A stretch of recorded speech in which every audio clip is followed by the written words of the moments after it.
TB Drops. Todo dia um papo diferente.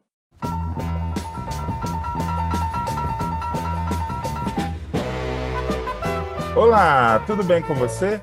José Vitor Hack aqui, direto de São José do Rio Preto, interior de São Paulo, para mais um TB Drops. Hoje o TB Drops é especial, novamente com um convidado também especial, para falar de uma terceira pessoa também especial. Eu não conheci pessoalmente, mas troquei e-mails com ele, acompanhei o trabalho dele, a obra que ele deixou para todos nós, dentro de um meio tão difícil como é a televisão. Sérgio Madureira deixou um legado imenso, infelizmente se foi, e reside, mora, habita o coração de todo mundo que gostava dele. E hoje eu vou entrevistar uma pessoa que gostava muito dele, era um amigo próximo, esse sim, conheceu pessoalmente, chegou a trabalhar com ele num projeto, o Sebastião Maciel. Sebastião Maciel é de Belo Horizonte, já foi nosso personagem aqui no canal da websérie Usineiros de Sonhos, e escreveu para teatro, cinema, televisão, roteirista experimentado e muito talentoso, meu amigo. Sebastião Maciel, tudo bem contigo? Como é que estão as coisas? Animado para falar do nosso amigo Madu?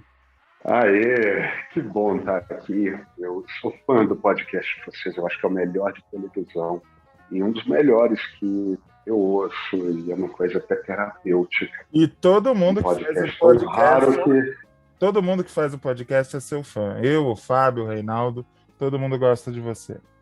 Muito obrigado, mas é verdadeiro. Eu estou apaixonado não só como profissional de TV, que, enfim, gosta de qualquer podcast sobre TV, mas como ouvinte de podcasts. É uma coisa deliciosa, eu viajo. Que maravilha.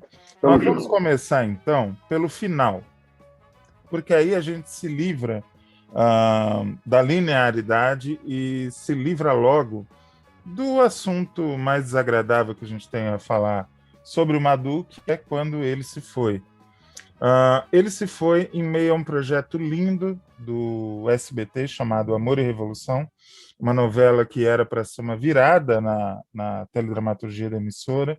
Infelizmente acabou não dando certo, e o Madu foi-se embora no meio desse processo. Eu queria já começar por isso, para que a gente liquidasse a fatura do que tem de desagradável para falar, e depois ficar só com as boas lembranças e, enfim, caminhar para uma coisa muito mais legal. Você acompanhou esse processo, você inclusive falou com ele no dia em que ele ficou doente, né, Tião? Conta pra gente como é que foi isso. Foi muito louco, porque depois de muita dor, o processo dele de desligamento da Globo e depois de uma aventura como secretário de Cultura de Nova Friburgo, que ele amava, ele era completamente apaixonado, ele era comendador, ele era o embaixador da cidade no Projac. Ele levou o Projac inteiro para Friburgo, tanto é que pode-se fazer um Projac em Friburgo só com as pessoas de férias. E veio esse convite do Velho Bouri e ele adorou, porque era uma outra coisa. Ele seria diretor de elenco, já estava sendo, e ele acabou cumprindo todo o papel, né? Porque a novela já estava, não lembro se já tinha entrado no ar, mas estava entrando no ar, então ele levou para o SBT a Lúcia Veríssimo, a Luciana Vendramini, né? Atores maravilhosos que estavam lá por conta dele, Jaime Periar. Isso é muito importante a gente deixar bem claro que o elenco de Amor e Revolução é muito acima da média do SBT na época, até mesmo hoje. E isso se deve à influência do Madu, as pessoas queriam trabalhar com o Madu, não é verdade? Foi exatamente o que aconteceu, e era o que acontecia na Globo.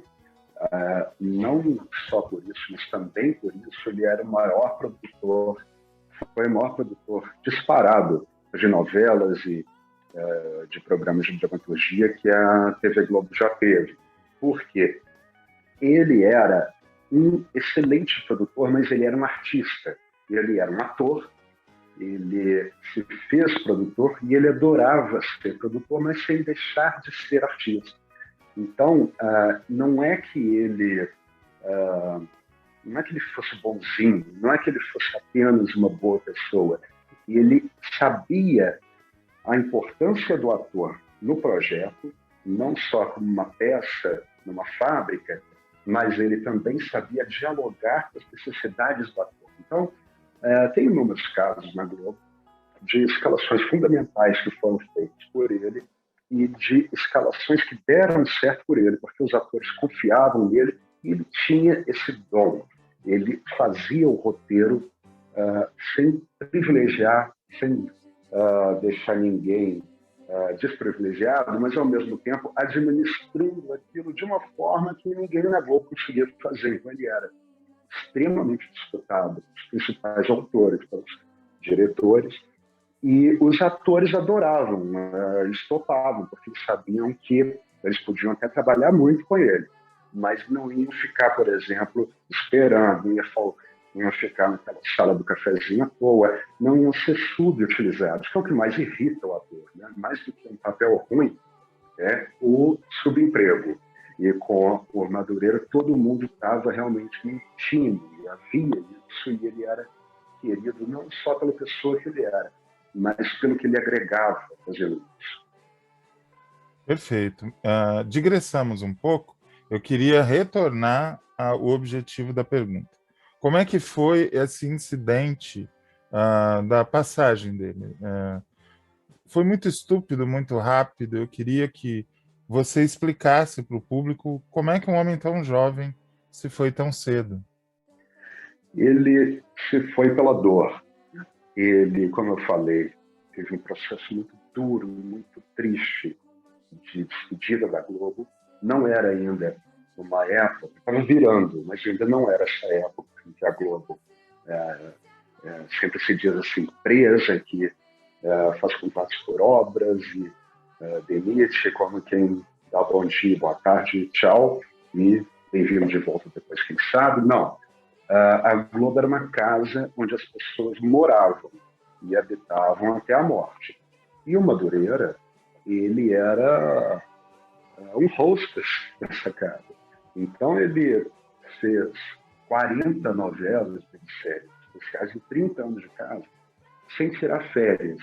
Para você ter uma ideia, quando ele estava fazendo, eu acho que Fera Ferida, o Manuel Martins, que já era o chefe de produção, ligou para ele implorando para ele fazer Sonho Meu, emendar uma novela na outra. E era justamente quando foi prometida a ele a primeira férias em 10, 15 anos de casa.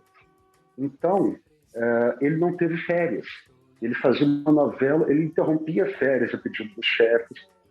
Num determinado momento, um colega dele, que já invejava essa habilidade que ele tinha de fazer roteiro, que era um dom mesmo. Ele não era um matemático, mas ele enxergava já aqueles planos sendo feitos como uma orquestra, por todo esse elenco,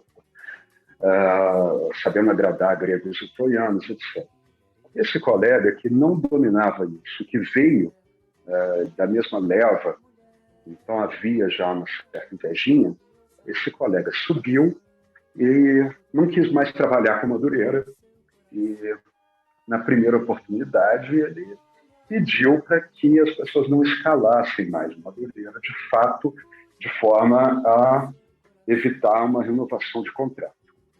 E ele ficou muito magoado porque pessoas que ele confiava e grandes amigos não tiveram a chance, inclusive, de escalarem ele, porque já havia essa determinação da empresa de que ele mesmo querendo e podendo trabalhar, ele não era uma pessoa bem-vinda. Então, com esse argumento, a empresa demitiu ele e ele ficou muito tempo realmente de mal com a vida. Ele repetia muito comigo, a mágoa é grande. E eu pensava, bom, esse cara, ele já é um cara que já teve um infarto, ele tem diabetes, isso vai matar ele está estressado. Quando houve essa retomada, por isso que eu valorizei isso, essa retomada no SBT, houve um sopro de esperança. Mas logo depois, houve aquele episódio que todo o Brasil se lembra, da tempestade em Friburgo, dos desabamentos em Friburgo, e é uma cidade Um negócio onde, que, inclusive, em que não repercutiu houve, né? internacionalmente, né, Tião? Repercutiu no mundo todo. Repercutiu no mundo todo e atingiu justamente a casa dele. Ele perdeu a casa, ele perdeu os arquivos, tudo que ele guardava, ele perdeu a vida dele. Obviamente tinha as propriedades e tudo mais, mas ele perdeu a casa. Então, e isso foi ele em São Paulo, trabalhando naquele ritmo louco de uma novela. Então, o estresse dele estava a mil. Um belo dia eu liguei para ele: Madureira, tem alguma novidade aí? O que você está fazendo? Né? Ele estava arfando, ele falou: Tião, não posso falar agora, estou passando mal. Eu falei: tá bom, te ligo depois. Eu achei normal, né? Diabético. Às vezes ele tinha uns episódios que andava muito, ou tinha tomado uma cerveja e tudo mais, né? Ele era bem desobediente. Eu pensei: é mais uma, né?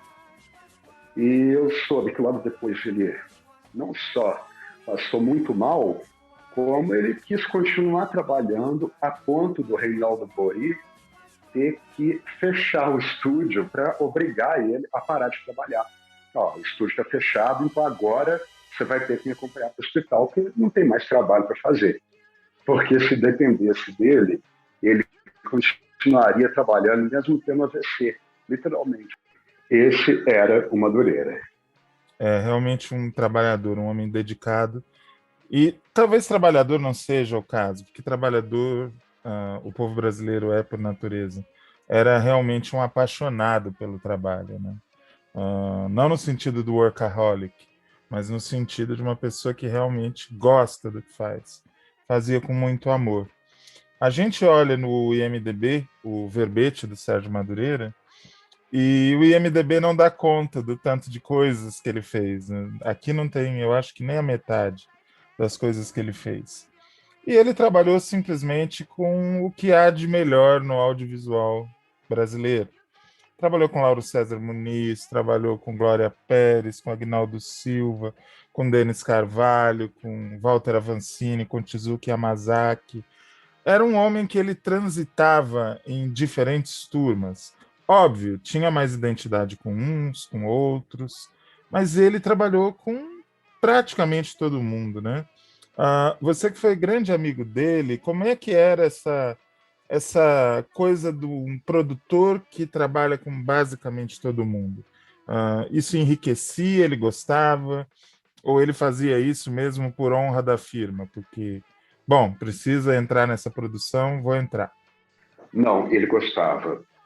Inclusive, ele gostava de contar as diferenças entre um autor e outro. Ele era muito ligado ao texto. Primeiro porque ele tinha uma qualidade muito rara entre produtores executivos de TV. Ele sabia ler. Ele era um ator formado, ele era culto, ele lia livros e ele sabia ler roteiros. Então, ele gostava dos autores, ele gostava de ligar para os autores e ele gostava até de ensinar aos autores. O Carlos Lombardi, que é o nosso grande amigo, ele sempre diz: eu aprendi a fazer roteiro no sentido de produção, de televisão, com o Sérgio Madureira, porque o Madureira sempre via o quanto me desgastava com discussões sobre externos, logística, e um dia falou: eu vou te mostrar como simplificar isso aqui. E ele fez isso com o Lombardi, que o Lombardi hoje domina isso, produz praticamente sozinho, e tentou fazer isso com praticamente todo mundo. Com alguns ele conseguiu, com outros ele não teve tanto sucesso, mas ele se divertia, ele adorava os causos do Benedito, como o Benedito fazia de tudo para atrasar a entrega de texto. Então, uma certa feita, o Benedito se isolou na fazenda e inventou que estava sem internet, já que a internet naquela época não chegava, né, pela telefônica. Era uma boa chegar na desculpa, fazenda. realmente. Era uma boa desculpa. Era uma excelente desculpa, e o Benedito contratava a Philips para levar a internet por satélite para a fazenda dele. E o Benedito inventou, obviamente, a desculpa perfeita. Você matou, a desculpa perfeita. Olha, a Philips está dando problema, logo não tem internet, logo não tem capítulo. Só que a Globo, já sabendo quem era o Benedito, já tinha contratado uma outra empresa. E falou, não, a gente leva uma outra satélite, uma outra internet para ele. E o Benedito, não, mas vocês têm que entender que eu tenho um contrato de exclusividade com a Philips. Saborosa, como várias histórias dele, né? Isso foi quando? Você sabe que produção que era? Não, eu não sei a produção, mas Ele tem entrou muita na Globo história. no começo dos anos 80, né, Tião?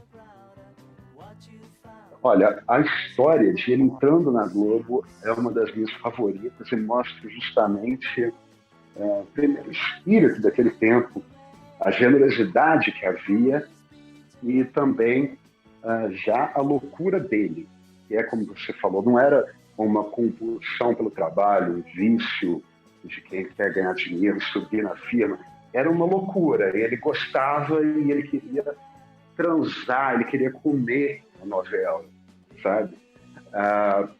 E ele era um ator, né? Como eu falei, estava desempregado, como todo ator, mas muito fodido de grana. Ele era aquele cara que tinha um sonho, muito obstinado, mas não tinha nada.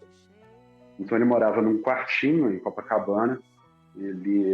O quartinho era tão pequeno e não tinha janela, fazia tanto calor, ele conta isso, que ele, para dormir, para conseguir dormir, ele precisava ligar o chuveiro frio, enrolar um jeans no chão e dormir em cima do jeans embaixo do chuveiro. Então esse era o dia a dia dele. E ele fazia pontas, por exemplo, em Dancing Days, ele conheceu o Eric Johnson, que fazia também uma participação lá como um dos dançarinos, né, um dos frequentadores da Dancing Days, da boate, e ele era um dos amigos que dançavam com o Eric Johnson, ou seja, papel de merda, né? E ele fazia esse tipo de coisa, e ia levando, até Louco Amor, 83. Quando chegou 84, ele já estava pensando em desistir, mas ele viu um classificado no jornal. A Globo estava procurando uma vaga de produtor, de assistente de produção, de whatever, na próxima novela das 8, que era Partido Alto, da Glória Pérez e do Avinaldo Silva, com direção do Roberto Thalma.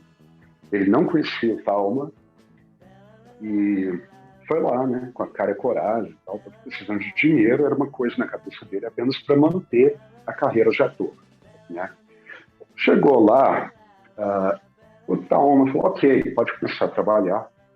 O Thalma, eu não sei se vocês já viram uma foto dele. O Thalma, o que acontece?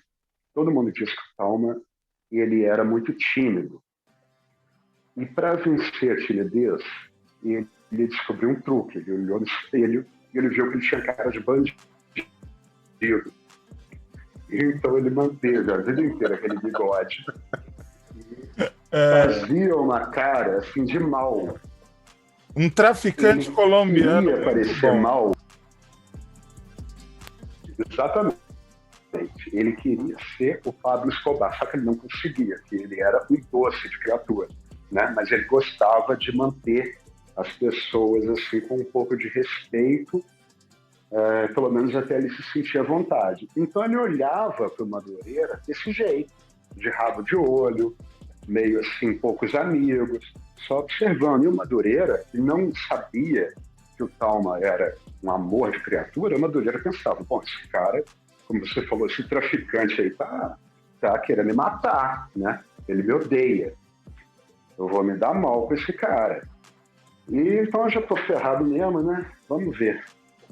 Tinha uma gravação externa e o Madureira era o coordenador da externa. Isso no primeiro dia, primeira externa dele. Terminaram, o Madureira nunca tinha feito isso na vida, né? Era a época do improviso, não tinha esse profissionalismo todo de hoje. Terminaram, Madureira mandou o chefe da técnica embora, né? A gravação tinha acabado de fato, e voltou com câmera. Mal sabia o Madureira que as fitas não ficavam com câmera, as fitas ficavam com o chefe da técnica, que ele mandou embora. Então, ele estava sem as fitas. Final da noite, eles ficaram o dia inteiro gravando. Conclusão, o Madureira soube disso na última hora. Ficou apavorado, pegou um carro emprestado, furou todos os sinais da Avenida Atlântica.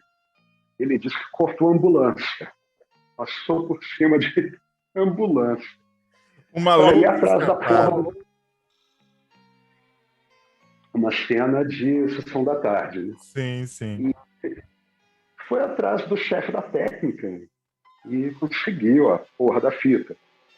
Chegou umas 10 da noite, com as fitas lá, e o Talma já estava na século XX, né? Que era a padaria que ficava em frente ao estúdio, e o Talma já estava bebendo lá uma coisa, fim de expediente. E aí o Madureira chega suado e também vai pedir uma coisa. Quando finalmente o Talma fala alguma coisa com ele, fala, e aí, como é que foi? Aí ele está arrasado, ele está deprimido, ele fala, quer saber, agora eu vou falar também. E começou, olha, não foi bom porra nenhuma, eu odiei esse trampo, foi uma merda, eu fiz tudo errado, enfim, eu sou uma farsa, eu não sei produzir, eu esqueci as fitas, eu tive que ir atrás da porra das fitas, eu, enfim, já estou aqui todo acabado, enfim, eu sei que você me odeia, eu estou vendo já, então você vai me demitir amanhã, já vou embora mesmo. Aí o Talma continuou olhando para ele, ficaram alguns segundos de silêncio, o Talma virou e falou, você está contratado, gostei de você, você está contratado. E o Madureira saiu de lá puto, assim, esse cara tá me enrolando, né? Carioca é foda, né? Madureira era do interior, não se considerava carioca. E carioca é foda. Aliás, o Talma também era de São Paulo. Mas, enfim, chegou no dia seguinte, ele achando já que era um caô, que o Talma estava enrolando ele, veio um bellboy lá da Globo. Então, isso aqui é para o senhor Roberto mandou entregar. Ele abriu a caixa, era o crachá já, veio coordenador de produção, ele virou produtor pelas mãos do Talma.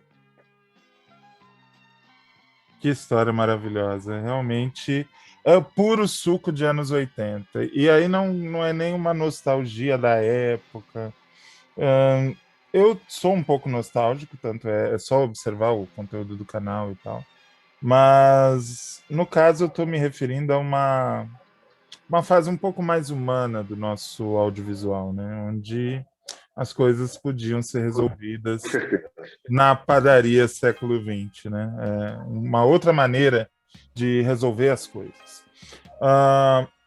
Você sabe que Por favor, ele me contou que o Lima Duarte, desculpa, o Lima Duarte sempre dizia no início dos então Projac, hoje Estúdios Globo, esse negócio não vai dar certo, porque na minha vida inteira eu nunca trabalhei numa TV que não ficasse na frente de uma padaria. É isso mesmo, é isso mesmo. Todas elas tinham. Eu queria que você contasse para o nosso ouvinte mais do que a importância do Madureira, que eu acho que já ficou um pouco claro. Eu queria que você falasse a importância do produtor numa produção de televisão. Não apenas na teledramaturgia, na televisão como um todo. Essa engrenagem da máquina, né? Que é tão pouco mencionada. Parece que se resume à direção, à atuação e etc.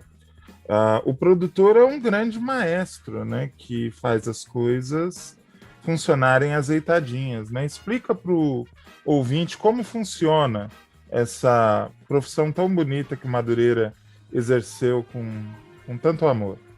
Você falou bem, ele era o maestro, o produtor é o maestro. As pessoas têm mesmo a impressão de que o roteirista escreve um capítulo de novela, por exemplo, em que há 10 externos, 20 sequências de estúdio, na ordem tal, tal, tal, ele manda para o diretor, e o diretor vai gravar com os atores aquelas cenas, aquelas externas, no estúdio, e nas locações, e etc. e tal. Não! Aquilo passa pelo produtor e viabiliza aquilo de acordo com as escalas semanais, né? Elenco, que, obviamente, tem atores que gravam de dia, tem outros de noite, tem outros que gravam no fim de semana, tem outros que gravam todos os dias, mas a maioria não. Tem ator que tem compromisso em outra cidade, ou compromisso familiar, tem ator que tem compromisso de teatro comum, e tudo isso tem que ser equacionado. Além disso, tem, obviamente, a disponibilidade das equipes para ir para tal lugar, é de noite, não é, vai chover, não vai. Tudo isso passa por esse filtro, que se não for muito, como você falou, azeitado, muito funilado, aquilo ali não vai ser executado. Então, as cenas caem. É muito comum, quando a produção é mal feita, as cenas voltarem para a gente, e a gente simplesmente tem que escrever, trabalho dobrado. Ou não vai lá, simplesmente.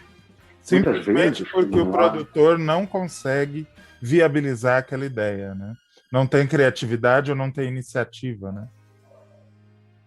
Na maior parte das vezes, sim. Inclusive, eu já ouvi muita queixa de coisas que afetam o produto no ar na prática, como, por exemplo, o produtor tal não conseguiu fazer uma gravação de uma cena em que os personagens estão no hospital, e era para ser no hospital. O diretor já tinha aprovado e tudo mais. Mas como ele não conseguiu, como não deu tempo, como não foi possível, vamos ter que gravar no Projac. E é muito comum hoje em dia, né, você ver cena de aeroporto, cena de empresa, cena de hospital, sempre com aquelas casinhas, com aquelas janelinhas, aquelas vidraças, e é tudo Projac. E, obviamente, quando eu vejo parede de tijolo de vidro, eu já sei que foi feito no Projac, não em locação. Exato. Ninguém aguenta mais isso, né? Porque repete, fica fake, né? É a mesma coisa quando no cinema eles têm que fazer locações no Canadá e não na cidade de Chicago, por exemplo, porque a prefeitura de Chicago não liberou a locação. E, como diz um personagem numa série Studio 60, que era muito bacana, do Matthew Perry, no Canadá tudo tem cara de Canadá, né? Fica tudo plástico, fica tudo a mesma coisa, fake plastic trees.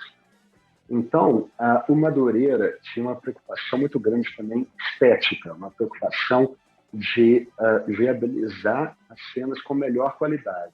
Não só evitando também isso que eu falei, que as cenas caíssem.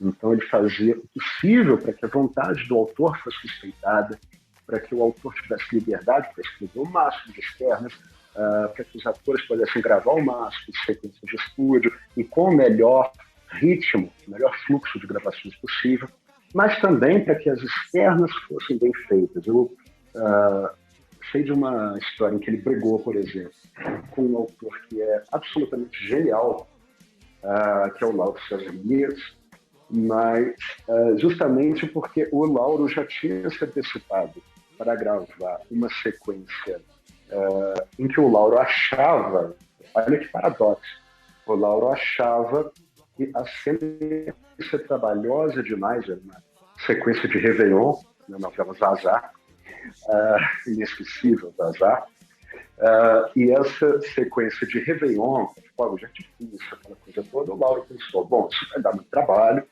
né? A novela está no final, a equipe está muito desgastada, eu vou fazer isso no cenário fixo dos personagens principais, que era aquele galpão onde a própria Zazá, que era a Fernanda Montenegro, planejava e fabricava o avião nuclear dela, aquela loucura toda, né? O Madureira pensou, bom, não tem nada a ver uma festa de Réveillon no galpão do avião. E falou para o Lauro, olha, eu consigo fazer isso no na praia. Vamos levar todo mundo para a praia. E os dois começaram a brincar, porque a história já estava escrita. E o Lauro não queria reescrever. O Lauro era muito firme nisso, ele escrevia, não queria reescrever. E o Madureira queria que a cena fosse mais, entre aspas, trabalhosa, porque ele achava que era possível, ao contrário da imensa maioria dos produtores. Falaram, não, vamos ficar no estúdio, vamos editar um deslocamento. Então, essa cor que o Madureira gostava de dar às novelas é uma coisa que eu acho que faz falta, inclusive, para o gênero hoje. A gente vê as novelas todas iguais, obviamente a culpa também é do texto, a culpa também é da direção, mas talvez a culpa seja também um pouco da produção, porque, como você falou, tem sempre o tijolinho lá, a gente já sabe que é tudo mesmo cidade cenográfica, mesmo projeto, etc.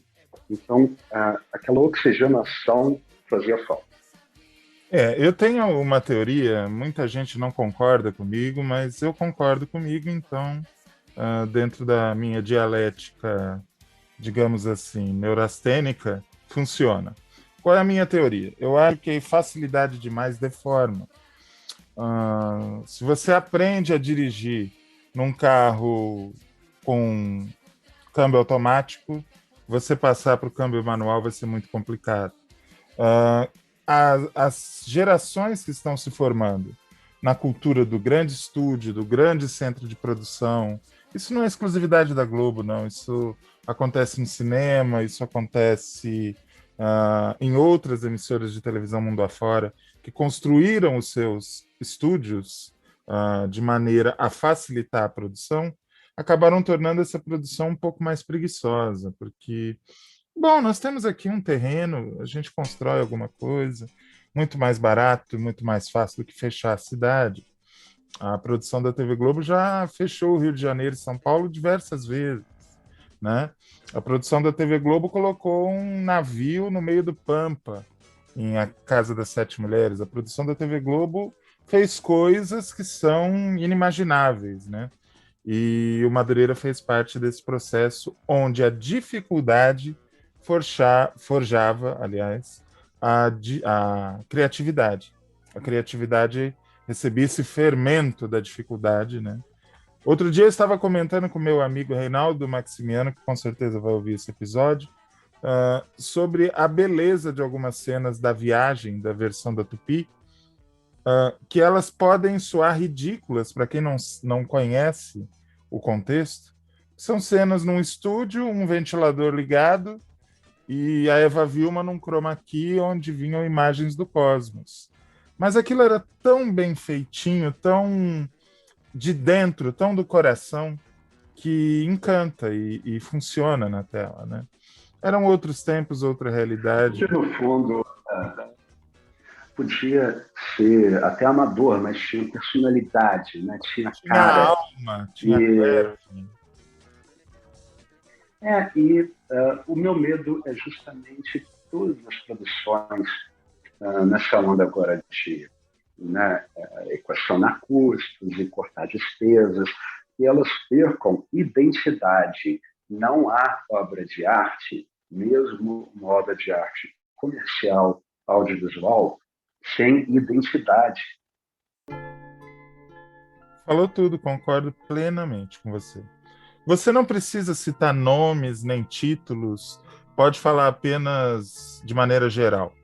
O Madureira tinha algum trabalho do coração, algum trabalho que eu falava aqui, deu tudo certo, aqui eu fui muito feliz. Se for uma questão delicada, não precisa mencionar. Se quiser mencionar, é óbvio que eu vou gostar muito. Eu não me lembro dele ter comentado dessa maneira comigo, porque as histórias de perrengue dele eram tão suculentas que ele costumava elencar justamente as piores, as novelas mais difíceis, as novelas mais loucas, principalmente aquelas bem dessa época dos anos 80, né? Com muito ator problemático, muita briga de direção, etc. Ele adorava, ele se divertia, ele se desdobrava. Agora, tem novelas que, como você falou, foram um voo cruzeiro, né? Deu tudo certo. É impossível a gente não lembrar do Clone, de Uga Uga, de Kubanacan. Kubanacan até teve problemas de bastidor, mas Uga Uga, o Clone, novelas, ele tinha um carinho, tenho certeza, muito especial por Desejo, que inclusive foi muito conturbada. Foi uma minissérie, mas ao contrário das minisséries, ela foi feita muito no improviso. A Regina Duarte não pôde gravar, a Vera Fischer teve um acidente pouco antes, teve que ir para a clínica, o Dr. Ivo Pitangui. O Madureira teve que ir para a clínica para saber se ela estava em condição e implorar para ela gravar, porque tinha um prazo que o Boni tinha dado. O Boni estava muito pouco disposto a tolerar gastos e atrasos dessa minissérie. Eu acho que ele não botava muita fé. Então, eles tinham que convencer o Boni a cada minuto. E é um engano meu ou era o auge da crise que Pantanal criou na Globo? Olha, é possível, porque ela foi feita no início de 1990, não, eu acho que foi pré-Pantanal, porque logo depois ele fez também com a Glória Barriga de Aluguel, que ele também amava, outra também, Xodó, né, que inclusive acho que teve 240 capítulos e não teve problema nenhum, foi tranquila de fazer. Mas Desejo, eu acho que ele considerava a obra-prima dele, tenho quase certeza, e foi muito trabalhosa. Eu acho que também por isso ele considerava uma obra-prima, porque além de ser uma excelente minissérie, uma excelente texto, uma excelente direção, ele teve que operar milagres. Ele conta que ele praticamente dormia na casa do Wolf. O Wolf tomava café da manhã, já fazendo planificações e decoupagens e roteiros de gravação com ele, porque as coisas tinham que ser muito corridas. Eles tinham que gravar 28 sequências por dia. Então, foi uma minissérie curta que no ar você pensa que ela foi feita, até porque ela ficou muito bem feita, né? Você pensa que ela foi feita com a maior tranquilidade, mas ela foi feita na calmaria, na tempestade, não na calmaria. E isso se junta com o que você acabou de falar, né? Que às vezes a TV ela precisa do não conforto, ela precisa do intranquilo, justamente para dar aquela chacoalhada, né, na própria criatividade dos envolvidos. Com certeza. O Madhu não se resumia a um grande amigo dos atores, porque muitas vezes, para você lidar bem com o ator, você não pode ser muito amigo. Tem que ser duro e impor a disciplina e tal. Eu estou falando do ator porque é a base do trabalho em dramaturgia. Mas consta que ele era muito querido pelos atores. Alguns eu sei de cabeça, como Lúcia Veríssimo, que eu amava profundamente, Débora Duarte, vários atores, quando falam do Madhu, falam de boca cheia e muitas vezes até de lágrimas nos olhos, né? Você é capaz de elencar aí uma galera que amava o Madhu e era amada por ele? É muito difícil, porque realmente, e eu não estou hiperbolizando, realmente eram centenas. Era muito raro um ator não se apaixonar por ele, mesmo que odiando. E também era raro o ator odiar. Então, a imensa maioria era apaixonada e era amiga dele. E ele era um cara aberto à amizade. Então, ele juntava muito bem essas coisas todas. Para você ter uma ideia, quando ele fez Sonho Meu, ele era gerente de produção. O Reinaldo Bouri estava precisando de um diretor a mais, né? Um diretor para externos, mas não tinha verba. Ele falou, não, eu dirijo. Então, várias das externas de Sonho Meu foram dirigidas por ele, produzidas e dirigidas por ele. Nessa novela, por exemplo, a mulher dele estava grávida. A filha dele nasceu no meio da novela. Quem filmou o parto foi o Fábio Assunção. Que coisa linda. Isso é uma coisa. E curioso, Então, um baita sucesso, mesmo com intempéries, que é uma coisa normal na teledramaturgia, um baita sucesso, né? E ele botando a mão na massa mais uma vez, né? ele fazia de tudo. Por exemplo, no Clone, primeiro, ele tem uma relação, eu falo tem porque é uma figura realmente muito presente, né? Ele tinha uma relação com a Glória Pérez que ultrapassou completamente a fronteira do produtor.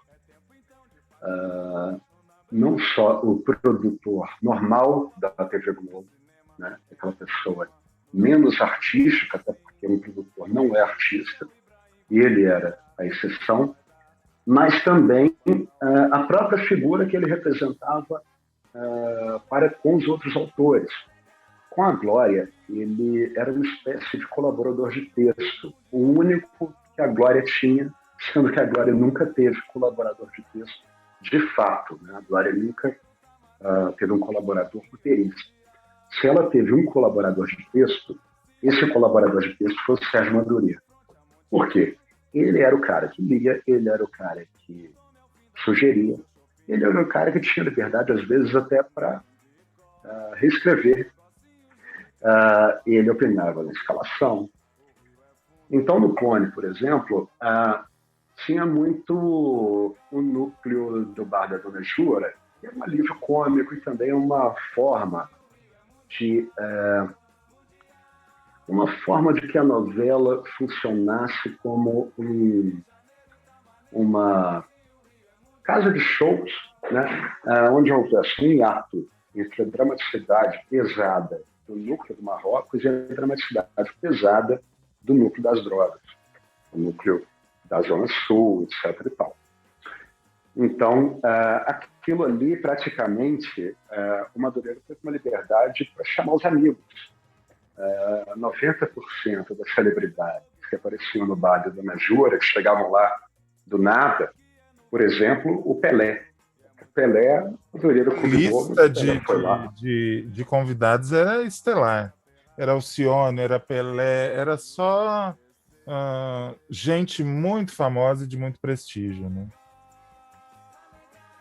Eram amigos do Madureira e eram pessoas que já chegavam com um roteiro do Madureira. Então, alguns bordões foram criados pelo Madureira. Tudo isso, obviamente, com o aval da Glória. Era muito amiga, muito fã dele. Eles eram irmãos. Então, foi uma novela também muito gostosa para ele nesse sentido. Foi uma novela em que ele não só pôde trabalhar muito no drama, mas também brincar muito.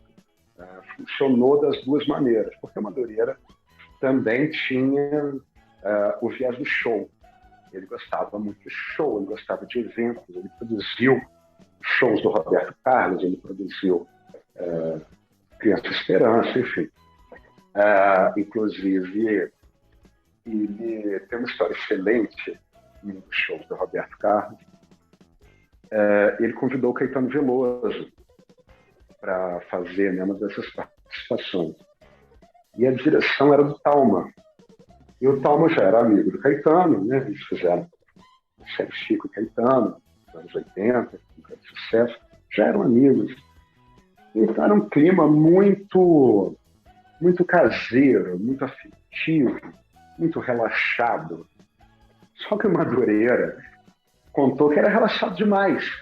Ele me contou que o Caetano chamou o Talma para a casa dele, chegaram lá, ficaram, conversaram, riram, esqueceram completamente do programa. Quando foram gravar, está lá o Madureira produzindo no backstage, o Caetano preparando para entrar, o Talma nas câmeras, né? De repente o Talma olha uma coisa, mentira, o Caetano chama o Talma, peraí, cadê o meu violão? Faltou o violão. O Thalma ia trazer o violão, esqueceu de trazer o violão, o Caetano estava sem o violão, o Thalma, o diretor de núcleo do programa, teve que voltar para a casa do Caetano Veloso para procurar e para achar e buscar e trazer o violão do Caetano. Então, esse era o clima, e ele gostava disso, sabe? Ele promovia isso, ele se organizava no caos. Nunca havia atraso, nunca havia indisciplina. Tudo era feito com a maior eficiência, mas nesse clima quase que de esbórnia, né? Que, como você falou, vem da casa dos anos 80, dessa leva do improviso, e ele conseguiu amarrar isso perfeitamente.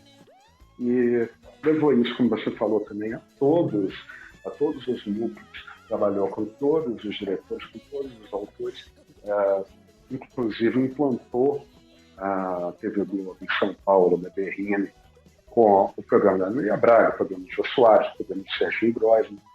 Ou seja, ele era absolutamente eficiente a ponto Ele de trabalhou parecer com a frio. Xuxa também, não trabalhou, Tião?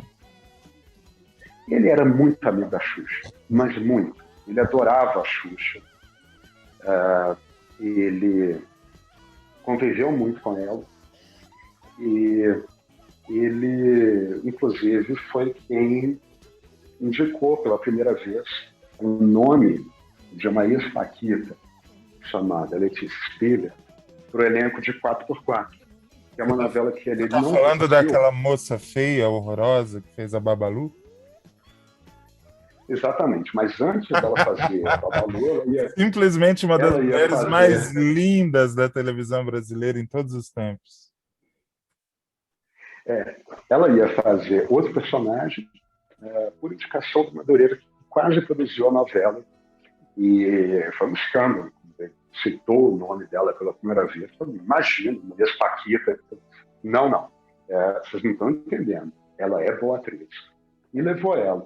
Então ele tinha olho, ele era um profissional completo, ele era absolutamente eficaz, absolutamente irresponsável enquanto figura artística, enquanto criador, absolutamente controlador enquanto produtor e absolutamente afetivo enquanto amigo. Ele era perfeito. Que lindo, que declaração de amor bonita. Nós estamos chegando na reta final do programa. Eu tenho duas perguntas para fechar. A penúltima pergunta é a seguinte: o que é que você acha que uma adulta estaria fazendo hoje, em 2021? Eu acho que hoje, em 2021, o Madu estaria fazendo alguma coisa, talvez sem o nível de prazer e de identificação que ele tinha com os formatos. Qualquer coisa que ele estivesse fazendo hoje, eu acho que ele estaria subutilizado e infeliz.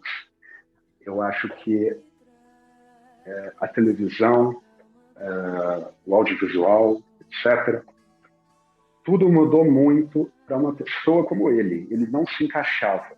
Ele demorou para aceitar que ele não se encaixava mais na Globo, mas ainda havia, quando ele saiu, uma possibilidade de ele continuar fazendo uma coisa que já era menor. Ele já estava sentindo que ele não tinha mais liberdade para, literalmente, para produzir tanto. Ele já via um sistema mais burocratizado e menos efetivo nas produções. Hoje, então, com todas as mudanças que houve na indústria e nas empresas que produzem, os cargos mudaram, as funções dos cargos mudaram. Então, você estava falando no início da importância do produtor. Aquele produtor que eu exemplifiquei e que a gente comentou, ele sequer existe mais em qualquer profissional, em qualquer empresa. Hoje há subfunções de produtor que são divididas entre vários profissionais que respondem a um profissional de maneira centralizada. Então, isso mudou muito. Eu não vejo hoje um produtor, qualquer que seja, fazendo o que o Madureira fez, e ele com certeza estaria feliz. Eu acho que ele estaria fazendo outra coisa. Ele estaria se reinventando, e eu acho que é muito curioso, né, como que, independente de tudo que aconteceu, de triste, de demissão, de morte, talvez, se nada daquilo tivesse acontecido, o futuro teria sido ainda mais triste.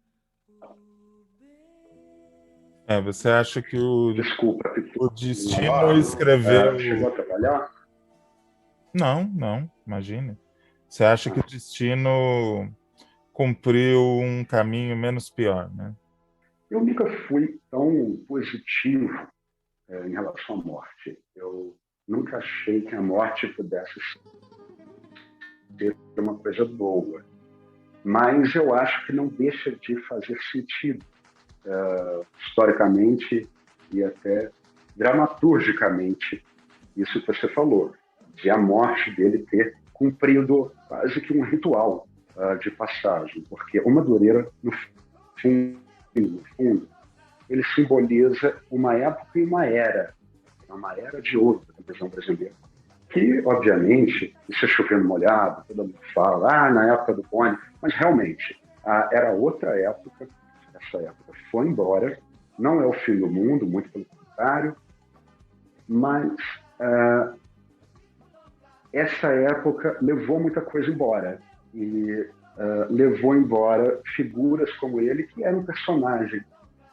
Esse personagem, ele perdeu uma função dramática com o fim desse tempo. O Madureira hoje seria um homem que estaria se reinventando, e eu não sei como isso seria possível, especificamente na indústria do audiovisual hoje.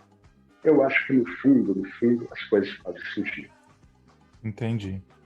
Última pergunta do TB Drops de hoje, uma homenagem de duas pessoas que gostavam muito do Sérgio Madureira, e nós dois, tenho certeza, achamos que é necessário, volta e meia, voltar a falar dele, para a gente não só relembrar um passado que foi muito positivo, como refletir sobre o futuro.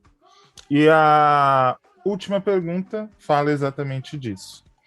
Digamos que eu seja um executivo de televisão, que não tenho nada para fazer, estou aqui ouvindo o TB Drops, e me sensibilizei com a história e com os argumentos que você colocou aqui, dizendo do quanto era importante um profissional como o Madu. Onde eu, executivo de televisão, encontro outros Madureiras por aí? Ou esse tipo de profissional realmente é peça rara e a forma foi jogada fora? Eu acho que a resposta está no olho. Eu acho que usa-se muito pouco o olho hoje. As pessoas contratam muito friamente. E descontratam muito friamente também, né? Então, determinado profissional, no último ano, ele não emplacou projeto, ele está insatisfeito, ou a empresa está insatisfeita com ele, vamos reciclá-lo, quer dizer, vamos jogá-lo na lata do lixo, né? Para que outra pessoa, para que o mercado absorva e passar bem. Não há um questionamento da real situação dessa pessoa em relação às próprias demandas, por exemplo, daquele último ano desse profissional na determinada empresa. Ao contratar, olha-se muito, e cada vez mais, infelizmente, o engajamento de uma pessoa numa rede social. Isso é um absurdo, né? Eu já ouvi um projeto que eu estava como roteirista, por favor, entenda que o ator que você está querendo, ele é menos interessante que aquele outro ator, porque aquele ator é uma celebridade no Instagram. Você não olhou o Instagram dele, ele tem mais de 200 mil seguidores. Esse tipo de olhar mais tecnocrática, eu acho que ele vai matar. Eu acho que ele vai matar, não uma indústria, obviamente, mas vai matar gêneros, ele vai matar formatos, ele pode matar uma empresa, pode matar um player, pode aniquilar aos poucos, porque é tudo muito imediatista. Você vai obtendo produtos vencedores a curtíssimo prazo, mas uma relação saudável com o ambiente artístico, que é um ambiente extremamente humano e formado por seres humanos que são extremamente complexos. Então, eu sinto que a escalação de profissionais, a escalação de talentos na indústria do audiovisual tem sido feita de forma fria e tem sido executada de forma mais fria ainda. Você coloca um bando de pessoas numa sala para quebrar a cabeça de 8 a 6 e você acaba não permitindo que projetos individuais floresçam. Eu acho que liberdade é uma palavra-chave do que perdemos. Liberdade para criar, liberdade para executar e liberdade para produzir. Aquela porra louquice dos anos 80, do Sérgio Madureira, aquilo ali não era danosa. A loucura danosa havia quando você tinha, por exemplo, uma produção desorganizada e o próprio Madureira, ele era habitualmente chamado na Globo para apagar esse tipo de incêndio, para controlar produções mal executadas. Agora, a loucura dele, aquela loucura que fomenta não só a criação, mas a execução, aquela loucura está dissipada. Hoje as coisas estão bejas e dessa maneira pouco de novo vai ser feito e a gente vai ter mais remakes, mais franquias e mais personagens com 4 olhos e azuis e verdes e menos seres humanos. É uma indústria de seres humanos.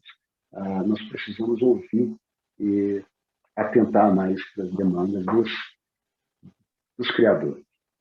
Maravilha. Não tem como... Ficou uma merda, né, gente? Não, ficou maravilhoso. Não tem como eu acrescentar algo a mais, a não ser dizer que eu assino embaixo.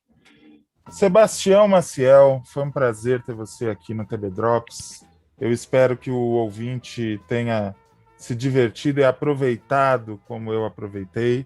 E nunca é tarde para a gente tentar fazer algo por quem a gente ama. O Madu foi uma pessoa muito importante para todos nós da nossa geração, todos nós que convivemos com ele, mesmo que virtualmente, como no meu caso, temos as melhores recordações dele, e sempre que eu quiser falar dele, eu vou chamar você, que deu esse banho de conhecimento e de amor por um amigo, como você acabou de fazer. Muito obrigado, viu, Tião, pela entrevista. Muito obrigado pela oportunidade de homenagear o Madureira, pelo papo. E, desculpa o tanto que eu me enrolei, me embananei, mas falar do Madureira de uma maneira assim, tão definitiva, num programa tão importante para mim, realmente foi uma tarefa hercúlea. Eu espero que eu consiga passar o recado dele, que era essa vida realmente dedicada a essa volúpia que ele tinha pela televisão, pelo audiovisual, e, enfim, que isso ilumine algumas pessoas. Está faltando paixão, está faltando tesão de televisão. Concordo plenamente. Muito obrigado, viu? E para você que escutou a gente até agora, super obrigado. Estaremos de volta amanhã. Um beijo, abraço, aperto de mão. Tchau, tchau.